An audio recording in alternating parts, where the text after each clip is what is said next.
जैसा कि आप पिछले वीडियो में कक्षा 8 विषय हिंदी में संधि के बारे में ज्ञान कराया गया। आज हम आप सभी को पाठ्य पुस्तक हिंदी के पाठ 2 लाख की चूड़ियाँ पाठ का अध्ययन करेंगे।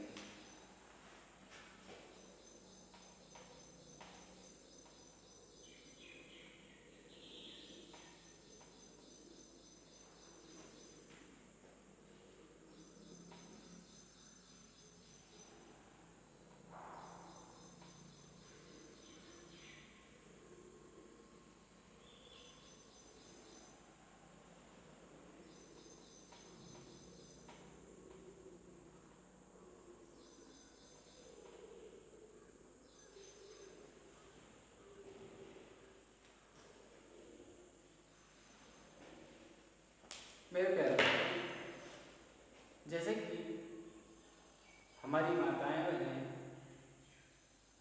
सौंदर्य प्रसाधनों का प्रयोग करती हैं, जैसे कि बिंदी है, सिंदूर है, कंगन है, पायल है। ठीक उसी प्रकार से हमारी माताएं बहनें चूड़ियों को भी पहनती हैं। यानी कुछ दशक पहले जब हमारे यहाँ कांच की चूड़ियों का प्रचलन नहीं था तो लाख की चूड़ियाँ बनाई जाती थी। जैसा कि ज्ञात है कि जब हम अपने किसी रिश्तेदार के यहाँ घूमने या टहलने के लिए जाते हैं तो जिस प्रकार से गांव में बच्चे हमारे मित्र हो जाते हैं, बूढ़ों से युवाओं से प्रेम हो जाता है, लगाव हो जाता है, ठीक उसी प्रकार से श्री कामतानाथ जी जो इस पाठ के लेखक हैं वह अपने गर्मियों में अपने मामा के यहाँ घूमने के लिए जाते थे। वहाँ पर एक व्यक्ति जो लाख की चूड़ियाँ बनाता था उसके यहाँ घूमने के लिए जाया करते थे। जब वह अपने मामा के यहाँ जाते थे तो इस कामगार के यहाँ अवश्य जाते थे, क्योंकि चूड़ियाँ बनाने से पहले लाख की गोलियाँ बनाई जाती हैं। जिस प्रकार से आप बच्चों को देख आपने खुद खेला है, छोटे छोटे बच्चे कांच की गोलियाँ खेलते हैं, रंग बिरंगी गोलियाँ उन्हें बहुत ही अच्छी लगती हैं। इसलिए कामतानाथ जी जब कभी भी अपने मामा के यहाँ जाते थे तो इस कारीगर के यहाँ अवश्य जाते थे।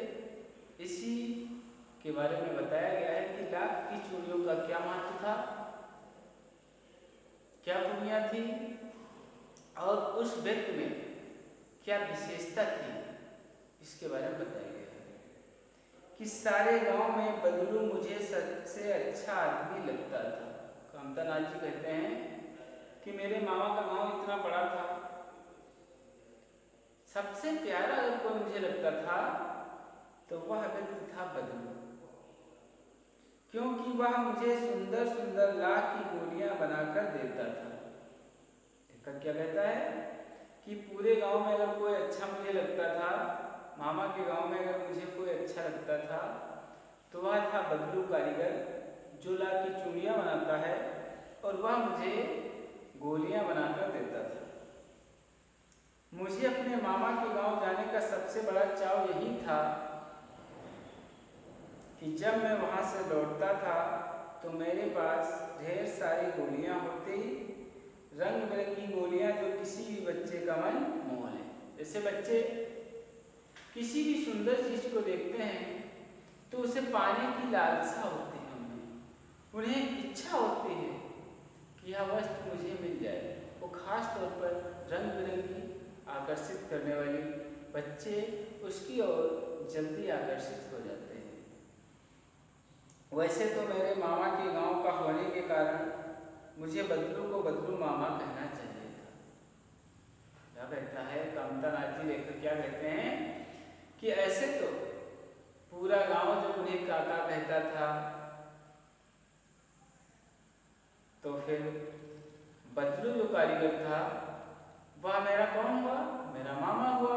लेकिन मैं उसे बदलू मामा ना कह करके बदलू काका कहता था। जैसा कि गांव के सभी बच्चे उसे कहा करते थे। बदलू का मकान कुछ ऊंचे पर बना था। मकान के सामने बड़ा सा सहन था जिसमें एक पुराना नीम का वृक्ष लगा था। उसी के नीचे बैठकर बदलू अपना काम किया करता था। क्या बताया गया? लेखक कहता है कि बदलू का मकान ऊंचा बना था। जैसे गांव में रास्ते होते हैं, कुछ लोगों के मकान जो पुराने हो जाते हैं, रास्ता ऊंचा हो जाता है, मकान नीचे हो जाते हैं। लेकिन बदलू का मकान सड़क से, रास्ते से ऊंचा था और उस मकान के आगे जैसे द्वार होता है, एक चबूतरा था और उस चबूतरे पर नीम का एक पेड़ लगा था और उस पेड़ पर ही वह अपनी खाट मच्छिया डालकर बैठकर गोलियां या लाख की चूड़ियां दिन भर बनाता। बगल में भट्टी रहती जिसमें वह राख पिघलाया करता था। जैसे आपने सोना, चांदी, एल्युमिनियम, कांसा, तांबा, पीतल, सभी को क्या है? ये सब धातुएं हैं। इनको क्या किया जाता है? जब कोई भी आभूषण बनाया जाता है तो इन धातुओं को पिघलाया जाता है और पिघलाने के बाद में इन्हें फिर से सांचे में ढाल दिया जाता है। आपने एक त्योहार है भैया दूज, नाम सुना है? जो कार्तिक मास में मनाया जाता है। इसमें आपने खाया होगा, गुड़ मिठाई की उसकी चीनी की बनाई जाती है।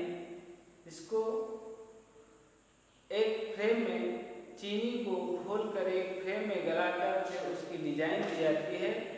जिस आकृति की लकड़ी के फ्रेम में आप जो आकृति बनी होती है, ठीक उसी प्रकार की आकृति चीनी से मिष्ठान तैयार कर देता है।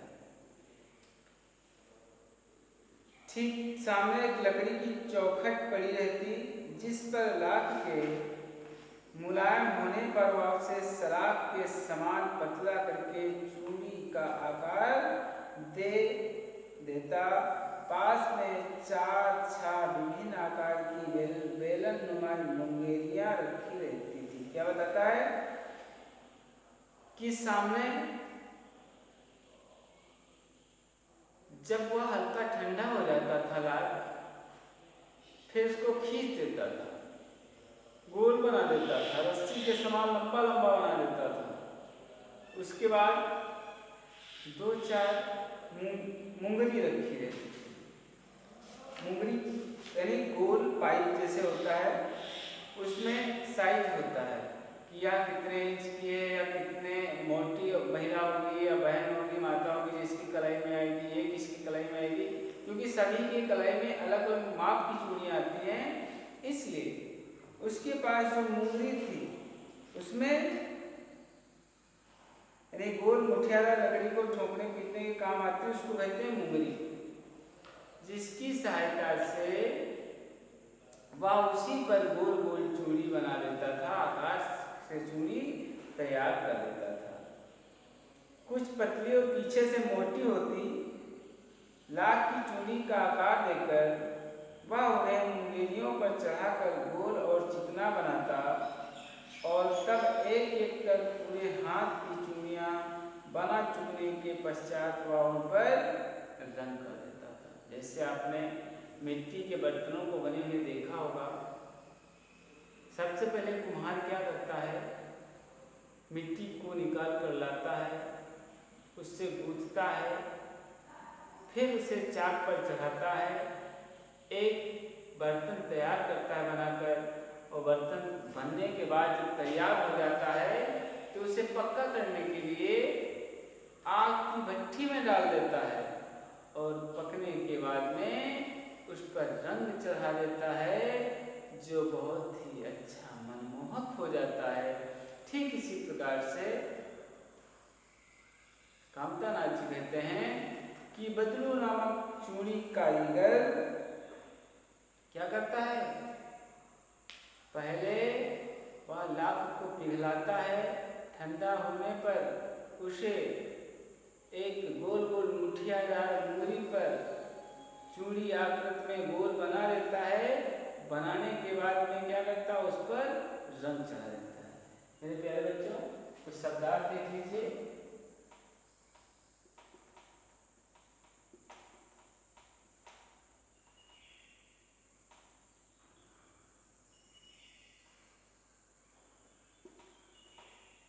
जैसे चाव, चाव माने क्या होता है, चाव माने होता है रुचि।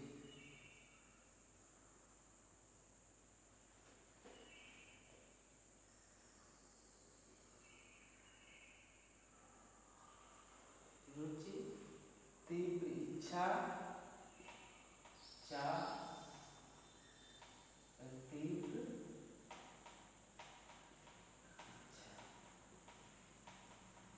ये चाव। जैसे कहते हैं ये खाने मुझे बहुत चाव है, ये चीज बहुत अच्छी लगती है, यानी जिसे पाने की बहुत बड़ी इच्छा हो, वो क्या है, चाव, रुचि, चाव या फिर तीव्र इच्छा। देखिए शराब क्या होता है, शराब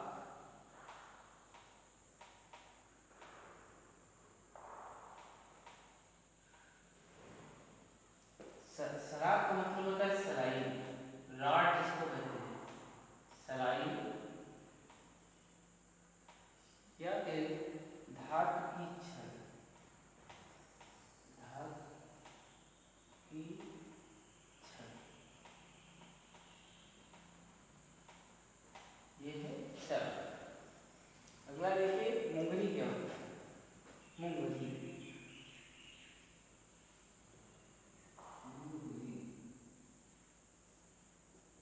मुंगरी का मतलब होता है गोल मुठियादार लकड़ी, गोल मुठियादार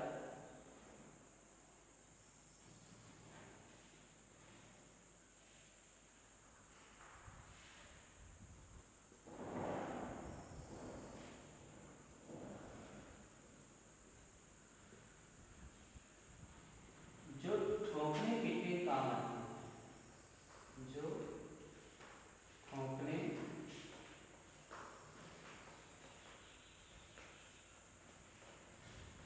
पीटने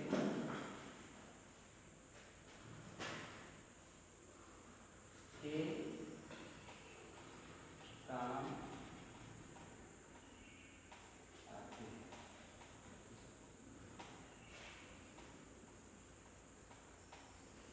समझ गए ना?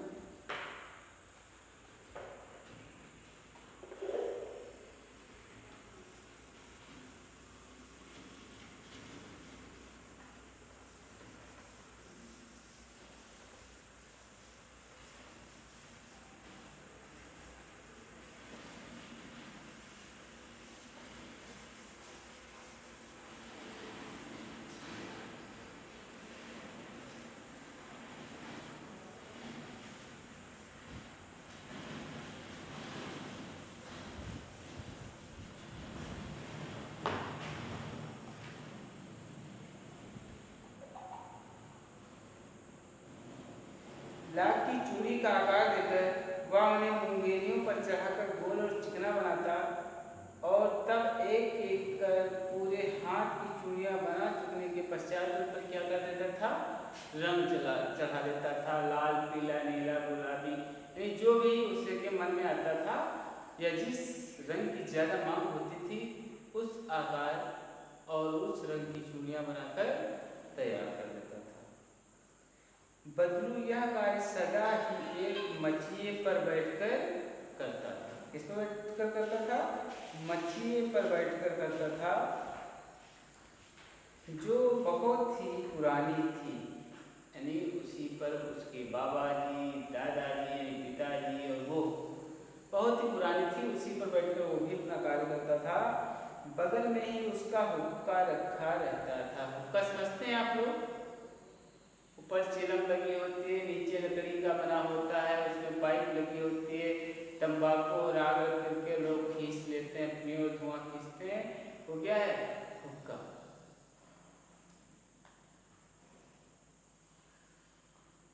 जिसे वह बीच बीच में पीता रहता। गांव में मेरा दोपहर का समय अधिकतर बदलू के पास बीतता। वह मुझे लला कहा करता और मेरे पहुंचते ही मेरे लिए तुरंत एक मछिया मंगा देता, क्योंकि वो एक मेहमान था। वह उस बच्चे को यानी कामतानाथ को पहचानते थे, ये उनका नाती है, उनका भांजा है। तो जैसे ही वह गर्मियों की छुट्टी में कामतानाथ जी अपने मामा के गांव जाते थे, सबसे पहले वह बदलू के यहाँ जाते थे और कामतानाथ जी के वहाँ पहुँचते ही बदलू अपने घर से दूसरी मच्छियाँ मंगवाते थे और उसे बैठने के लिए देते थे और प्यार से उसे लला कहते थे। मैं घंटों बैठे बैठे उसे इस प्रकार चूड़ियाँ बनाते देखता रहता। लगभग रोज ही वह 4 से जोड़े चूड़ियाँ बनाता। पूरा जोड़ा बना लेने पर वह उसे बेलन पर चढ़ाकर कुछ क्षण चुपचाप देखता रहता, मानो वह बेलन न होकर किसी नव वधू की कलाई। क्या बताया गया कि वह जो उंगली होती है, बेलनाकार एक गोल लकड़ी होती है, उस पर उन चूड़ियों को चढ़ाने के बाद में, संवारने के बाद में एक टक बिल्कुल जैसे यूं ही इस पेन को ले लीजिए, ये क्या है? बेलना। इस पर चूड़ियाँ चढ़ाने के बाद क्या करता था बदलू? बिल्कुल एक टक यहाँ से यहाँ तक चूड़ियाँ बना के चढ़ा देता था, एक टक देखता रहता था, निहारता रहता था, घूम घूम कर देखता रहता था, घुमा घुमा के कि कहीं बिगड़ी तो नहीं है, किसी तरफ टेढ़ी तो नहीं है, कहीं ऊंचा नीचा तो नहीं है। ऐसे मानो नववधू क्या मतलब होता है? नई नवेली, यानी जल्दी शादी हुई हो, आज ही आई हो, ऐसी वधू की कलाई में चूड़ी पहना रहा हो। इस प्रकार से वह उस बेलनाकार लकड़ी की ओर उन चूड़ियों को, चढ़ी हुई चूड़ियों को देखता रहता था। बदलू मनिहार था। चूड़ियाँ बनाना उसका पैतृक पेशा था। पैतृक माने होता है पूर्वज, पिता के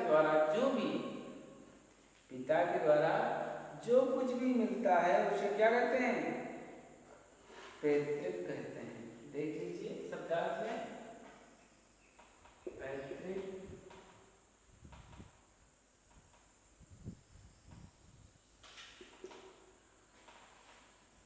पूर्वजों का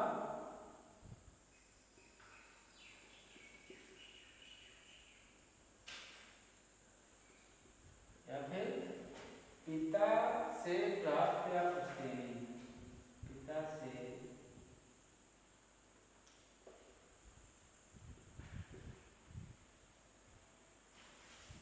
प्राप्त या पुश्तैनी।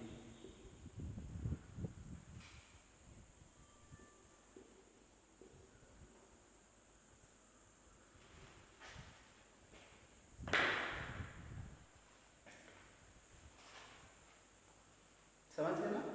पैतृक मतलब क्या होता है?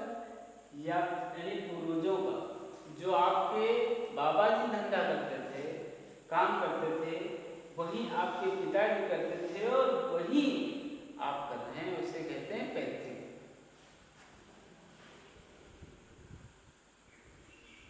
चूड़ियाँ बनाना उसका पैतृक पेशा था और वास्तव में वह बहुत ही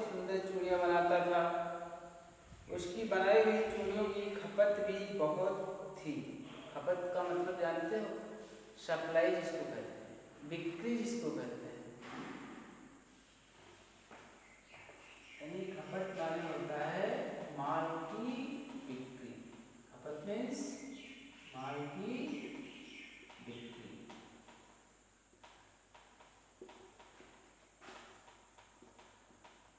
यानी वो जितनी भी चूड़ियां बनाता था, सारी की सारी चूड़ियां एक दिन में ही बिक जाती थी।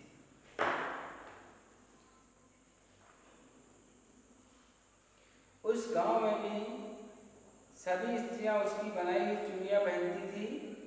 आसपास के गांव के लोग भी उससे चूड़ियां ले जाते थे।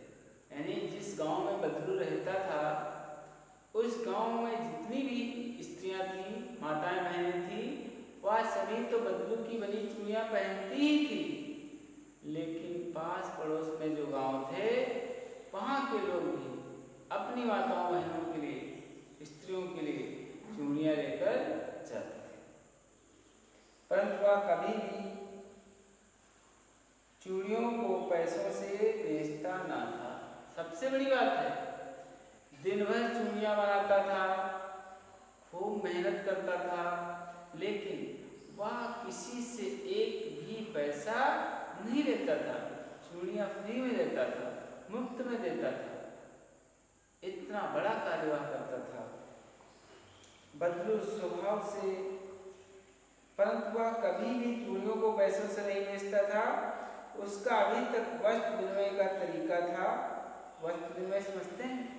वस्त्र विनिमय जैसे दाल दे दो, सामान ले लो, चावल दे दो, सामान ले लो, गेहूं दे दो, सामान ले लो। यानी वस्त्र को वस्त्र के बदले ही लेना देना, यानी आपस में बदलना, अदला बदली करना ही क्या कहलाता है?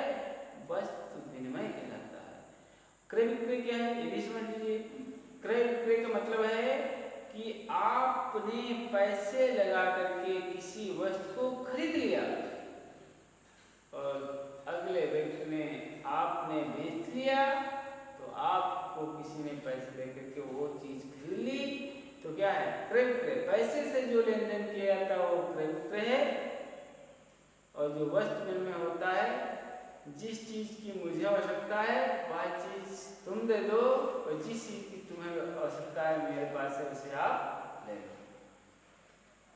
इस प्रकार की प्रणाली को, प्रक्रिया को वस्त्र विनिमय कहा जाता है।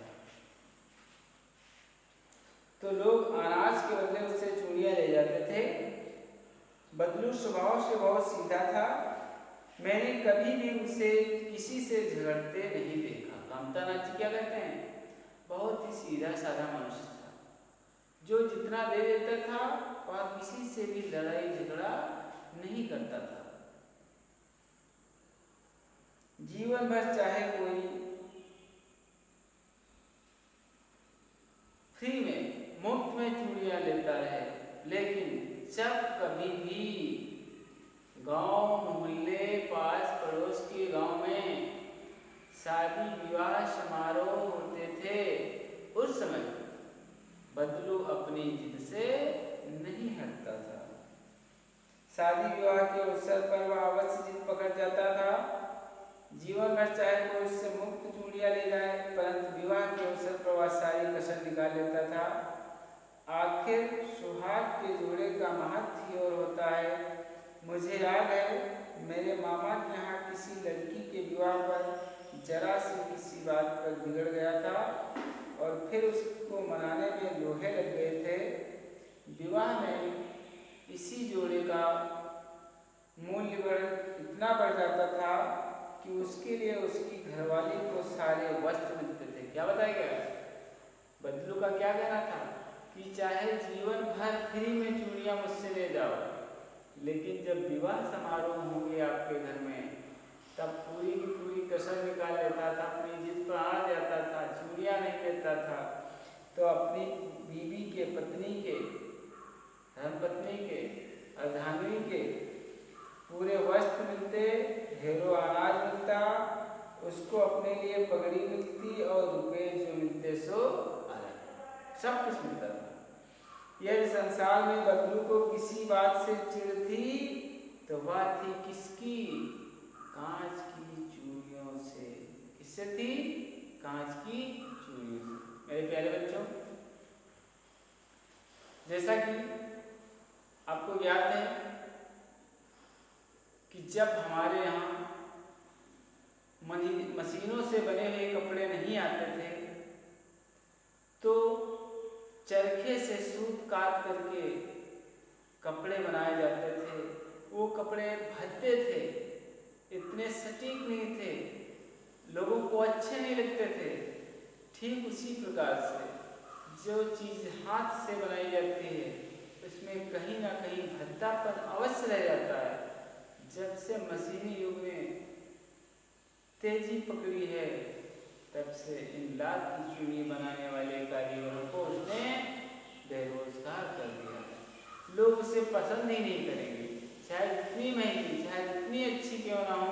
लाख की चूड़ियाँ हाथ की बनी हुई, कांच की चूड़ियों ने उन्हें बेकार कर दिया।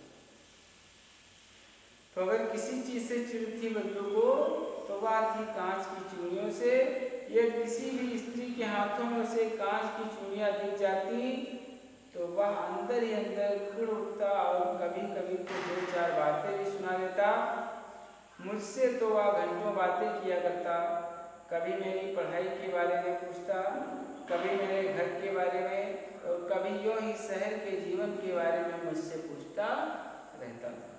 मैं उससे कहता कि शहर में सब कांच की चूड़ियाँ पहनते हैं तो वह उत्तर देता, शहर की बात और है लगा, वहाँ तो सब कुछ होता है। वहाँ तो औरतें अपने मर्द का हाथ पकड़कर सड़कों पर घूमती भी हैं। क्या कहता है बदलू कांतानाथ जी से कि बेटा शहर में तो सब कुछ जायज़ है, वहाँ तो औरतें अपने मर्द यानी अपने पति का हाथ पकड़कर सड़कों पर घूमती हैं, लेकिन यहाँ महिलाएं ऐसा नहीं करती हैं। वहाँ तो पर्दा प्रथा समाप्त हो चुका है, लेकिन यहाँ आज भी लागू है। और फिर उनकी कलाइयाँ नाजुक होती है ना, क्योंकि वो कोई कार्य करती नहीं है, शहर में रहती है, कलाई नाजुक है और ये लाख की चूड़ियाँ भारी हो जाएंगी तो उनके हाथों में मोच आ जाएगा। लाख की चूड़ियाँ पहने तो मोच ना आ जाए। कभी कभी बदलू मेरी अच्छी खासी खातिर भी करता।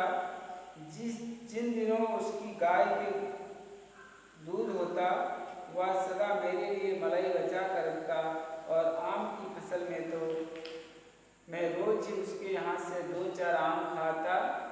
परंतु इन सब बातों के अतिरिक्त जिस कारण वह मुझे अच्छा लगता वह था कि लगभग रोज की वह मेरे लिए एक गोलियाँ बना देता। क्या बताते हैं?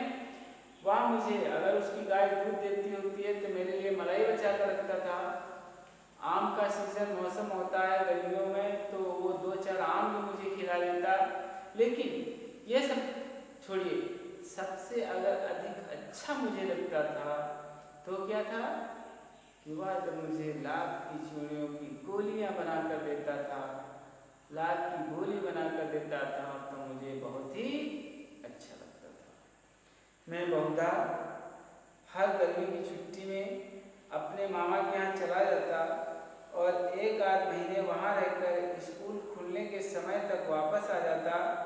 परंतु 2-3 बार ही मैं अपने मामा के यहाँ गया होऊंगा, तभी मेरे पिता की एक दूर के शहर में बदली हो गई। बदली का मतलब समझते हो? ट्रांसफर हो गया, स्थानांतरण हो गया, तबादला हो गया। यानी जिस स्थान पर उसके पिताजी नौकरी करते थे वहाँ से उसके मामा जी का गांव करीब में था, और उसके बाद उसके पिता का तबादला बहुत दूर हो गया, जिससे वह अपने मामा के यहाँ नहीं पहुँच पाया। कौन? कांतानाथ जी, लेखक। तब लगभग 8-10 वर्षों के बाद जब मैं वहाँ गया तो इतना बड़ा हो गया चुका था कि लाख की गोलियों में मेरी रुचि नहीं रही। एक लड़का 5, 6, 7 साल का लड़का जो अपने मामा के यहाँ जाने के लिए इच्छुक रहता था, हर गर्मियों के मौसम में जाया करता था। जब 8, 10 साल के बाद जब वह मामा के यहाँ जाता है तो सब कुछ बदल चुका होता है, समय जमाना बदल गया।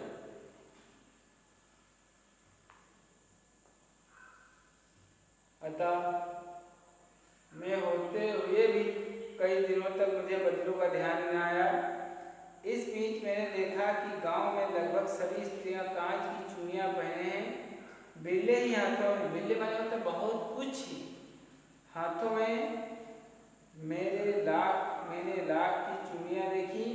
तब एक दिन सहसा मुझे बदलू का ध्यान आया।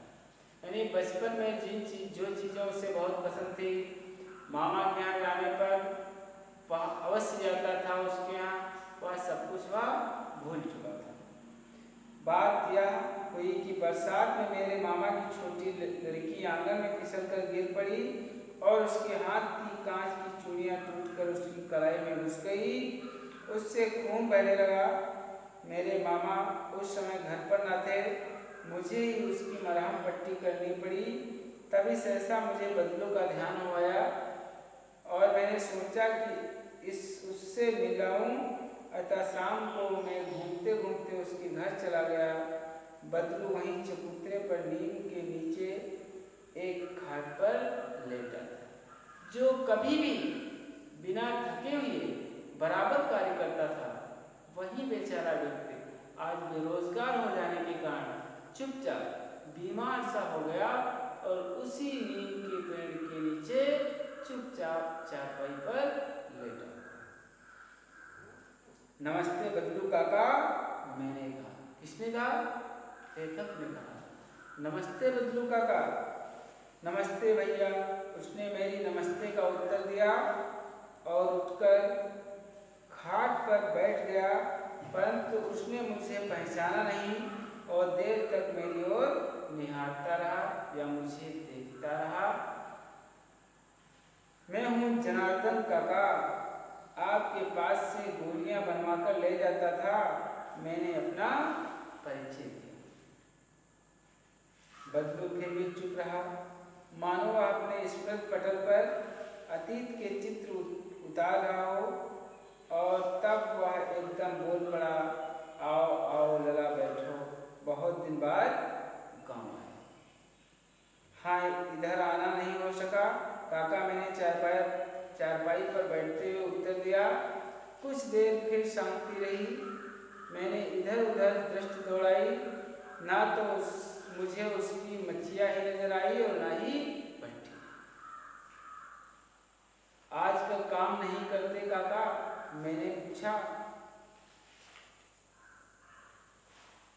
नहीं लला, काम तो कई साल से बंद है।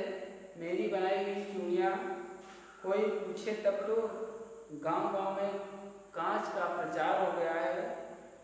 वह कुछ देर चुप रहा, फिर बोला, मशीनी युग है ना लला, आजकल सब काम मशीन से होता है। खेत भी मशीन से जोतते जाते हैं और फिर जो सुंदरता कांच की चूड़ियों में होती है वह लाख में कहाँ संभव है। लेकिन कांच बड़ा खतरनाक होता है, बड़ी जल्दी टूट जाता है। किसने कहा? जनार्दन कांतानाथ जी ने कहा कि हाँ काका, बाकी सब कुछ अच्छा है, लेकिन कांच बहुत ही नाजुक होता है, खतरनाक होता है, जल्दी से टूट जाता है। नाजुक तो फिर होता ही है लला। कहते कहते उसे खांसी आ गई और वह देर तक खांसता। मुझे लगा उसे दमा है। अवस्था के साथ साथ उसका शरीर ढल चुका था। उसके हाथों पर और माथे पर नसें उभर आई थी। जाने कैसे उसने मेरी शंका भांप ली और बोला, दमा नहीं है, मुझे फसली खांसी है। फसली मतलब मौसमी खांसी है, मौसम चेंज हो गया है इसलिए सर्दी मुझे लग गई है और मुझे खांसी आ रही है। यही महीने 2 महीने से आ रही है, 10-15 दिन में ठीक हो जाएगी। मैं चुप रहा। मुझे लगा उसके अंदर कोई बहुत बड़ी व्यथा छिपी है। व्यथा माने दुख, दर्द, तकलीफ उसके अंदर छिपा हुआ है। मैं देर तक सोचता रहा कि इस मशीन युग ने कितने हाथ काट दिए। कुछ देर फिर शांति रही जो मुझे अच्छी नहीं लगी। आम की फसल अब कैसी है काका? कुछ देर पश्चात मैंने बाग का विषय बदलते हुए पूछा। अच्छी है लला, बहुत अच्छी है, उसने लहक कर उत्तर दिया और अंदर अपनी बेटी को आवाज दी, अरे रज्जो, लला के लिए आम तो ले आ। फिर मेरी ओर मुखातिब रिमूव करके देखने लगे और बोला कि माफ करना लला, तुम्हें आम खिलाना भूल गया था। नहीं नहीं काका, आम तो इस साल बहुत खाए हैं। वाह वाह, बिना आम खिलाए कैसे जाने दूंगा तुझको। मैं चुप हो गया। मुझे वह दिन याद आए जब वह मेरे लिए मलाई बचाकर रखता था। गाय तो अच्छी है ना काका? मैंने पूछा। गाय कहाँ है लला? 2 साल हुए बेच दी, कहाँ से खिलाता। इतने में रज्जो उसकी बेटी अंदर से एक डलिया में ढेर से आम लेके आई। यह तो बहुत हैं काका, इतने कहाँ खा पाऊंगा, मैंने कहा। वाह वाह वाह, हंस पड़ा। शहरी ठहरे ना, मैं तुम्हारी उम्र का था तो इसके चौगुने आम एक बखत में खा जाता था। बखत मतलब होता है एक बार में, एक ही समय में खा जाता था। आप लोगों की बात और है, मैंने उत्तर दिया। अच्छा बेटी, लला को 4-5 आम छांट कर दो, सिंदूरी वाले देना। देखो लला कैसे हैं, इसी साल यह पेड़ तैयार हुआ है। रज्जो ने 4-5 आम